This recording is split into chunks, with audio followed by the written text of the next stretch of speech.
Ester, capítulo 1. Foi no terceiro ano do reinado do rei Xerxes, imperador de um reino muito grande, formado por 127 províncias, que se estendia da Índia até a Etiópia. Naquela época, o rei Xerxes reinava em seu trono na cidade de Suzã. No terceiro ano do seu reinado, ele promoveu um grande banquete a todos os governadores, auxiliares e oficiais do exército, e eles vieram de todas as partes da Pérsia e da Média. A comemoração durou 6 meses e ele mostrou a imensa riqueza do seu reino e a glória da sua majestade. Quando terminou a comemoração, o rei deu um banquete especial para todos, desde o mais rico ao mais pobre. Foram 7 dias de festas realizadas no jardim interno do palácio.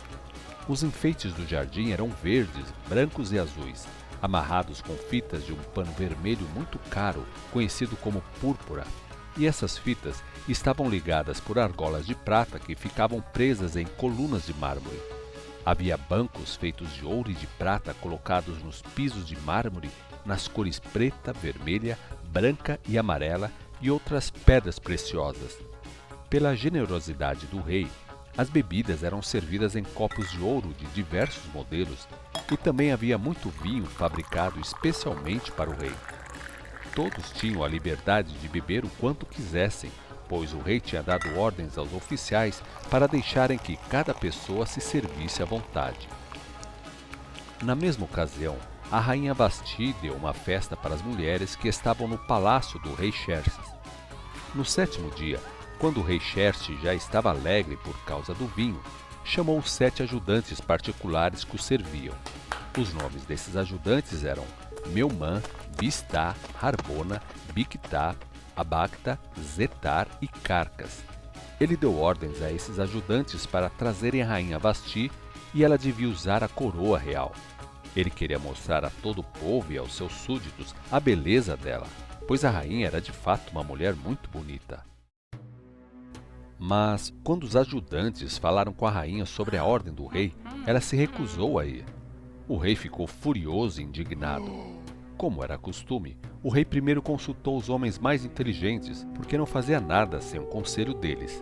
Esses homens tinham muita sabedoria.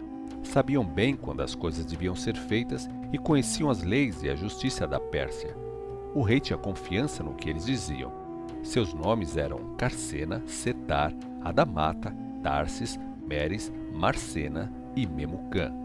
Esses eram 7 nobres da Pérsia e da Média. Eram amigos pessoais do rei e tinham acesso direto ao rei. Eles eram os mais importantes do reino. O rei lhes perguntou: de acordo com a lei, o que deve ser feito à rainha Vasti? Qual o castigo que a lei determina para uma rainha que não quer obedecer às ordens do rei transmitidas por seus ajudantes? Então, Memucã respondeu na presença do rei e dos outros: a rainha Vasti não ofendeu somente o rei, mas também todos os oficiais e cidadãos de todas as províncias do reino. Pois agora todas as mulheres vão começar a desrespeitar os seus maridos quando elas souberem o que a rainha Vasti fez, e dirão: o rei Xerxes ordenou que a rainha Vasti fosse à sua presença, mas ela não foi. Hoje mesmo, antes de terminar este dia, as nossas próprias mulheres vão ficar sabendo o que a rainha fez e vão começar a falar do mesmo jeito a nós, os maridos. Isso provocará desrespeito e discussão. Se o rei estiver de acordo, que se passe um decreto da parte do rei, uma lei dos medos e dos persas que não pode ser mudada. Essa lei deve dizer que a rainha Vasti nunca mais poderá se apresentar diante do rei Xerxes. Além disso, deverá ser escolhida outra rainha que seja melhor do que ela. Quando este decreto real for anunciado em todo o seu grande reino, todos os maridos, qualquer que seja a sua posição, vão ser respeitados pelas suas mulheres. O rei e os ajudantes aceitaram de bom grado o conselho e por isso ele colocou em prática a proposta de Memucã. Ele enviou cartas para todas as províncias do reino. As cartas eram enviadas a cada província e a cada povo em sua própria língua e determinavam que cada homem devia dirigir a sua própria casa e a autoridade dele devia ser respeitada. Ester, capítulo 2. Depois que passou a indignação do rei Xerxes, ele começou a pensar em Vasti, naquilo que ela fizera e no decreto contra ela. Então seus ajudantes disseram: Vamos sair e procurar as moças virgens mais bonitas do reino para o rei. Vamos nomear pessoas em cada província para escolherem moças bem bonitas que venham morar no palácio real. Hegai, o ajudante pessoal do rei, vai cuidar do harém para que as moças façam um tratamento de beleza e depois disso, a moça que o rei achar a mais bonita será rainha em lugar de Vasti. O rei concordou com essas palavras e mandou que se fizesse tudo de acordo com o plano. Ora, na cidadela de Suzã havia um judeu chamado Mordecai, filho de Jair. Jair era filho de Simei e Simei era filho de Quis, da tribo de Benjamim. Mordecai tinha sido preso quando o rei Nabucodonosor destruiu Jerusalém e fora levado cativo para a Babilônia, junto com Joaquim, rei de Judá, e com muitos outros.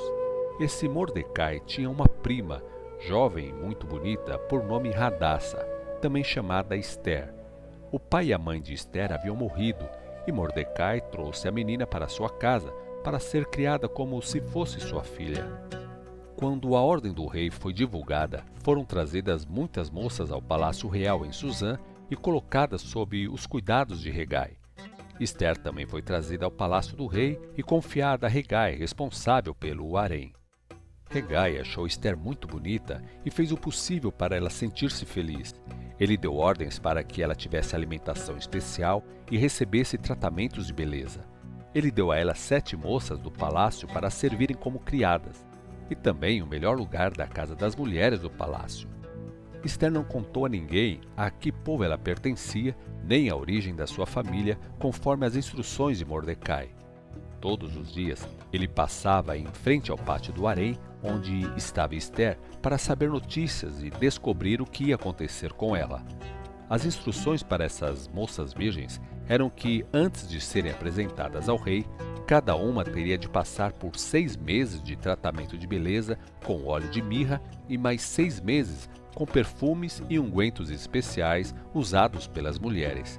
Então, quando chegava a vez de uma moça se apresentar ao rei, ela podia escolher os vestidos ou as joias que quisesse. Ela era levada à casa do rei logo à noitinha e voltava na manhã seguinte para a segunda casa onde moravam as mulheres do rei. Ali ela ficava sob os cuidados de Sagaz, oficial responsável pelas concubinas do rei. Ela não voltava a se encontrar com o rei, a não ser que o rei gostasse muito dela e mandasse chamá-la pelo nome.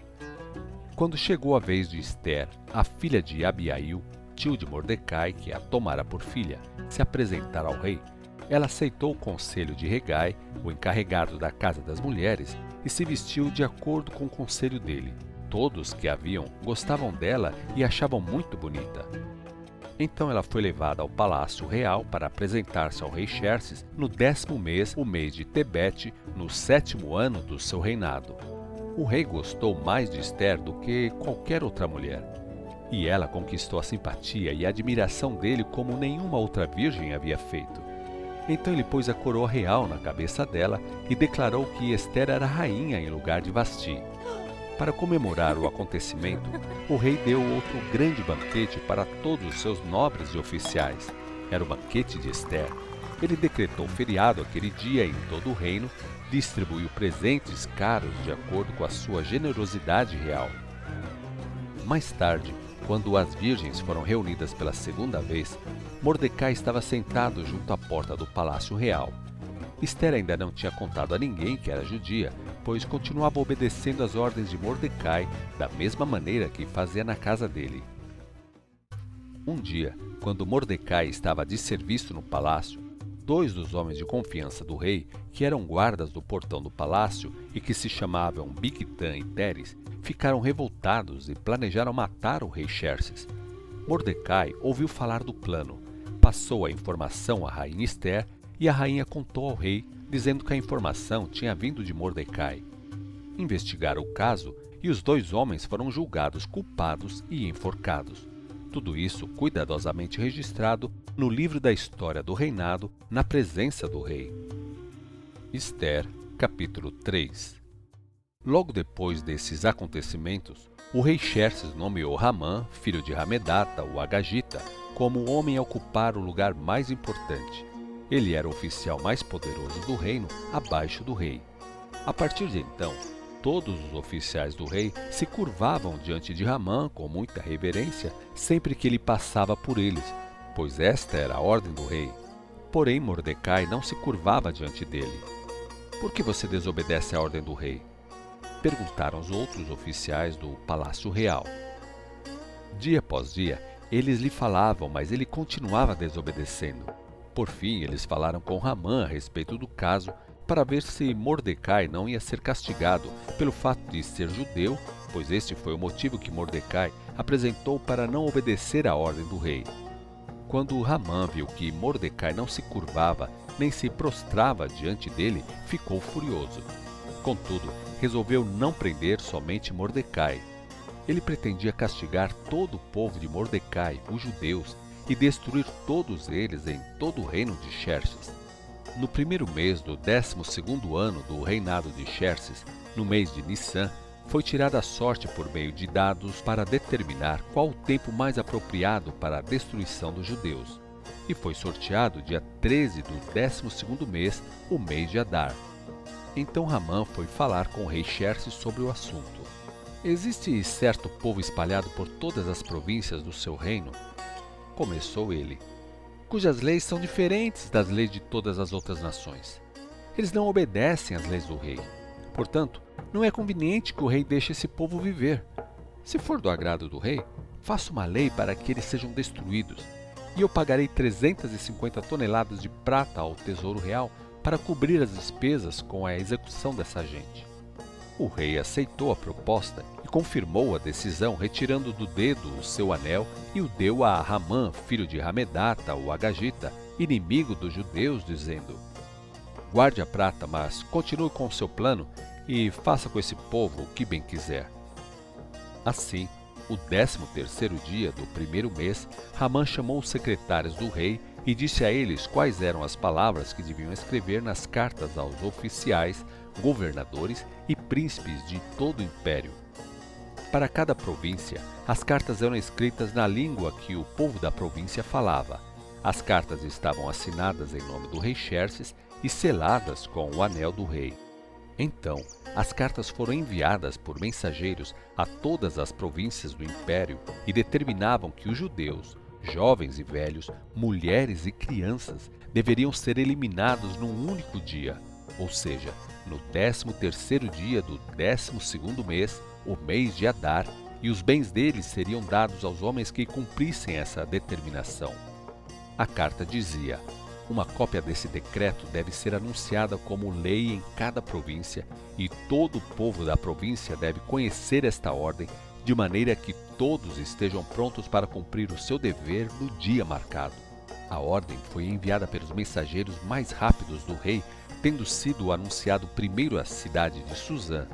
Depois o rei e Ramã se apresentaram para beber, enquanto a confusão se espalhava pela cidade de Suzã.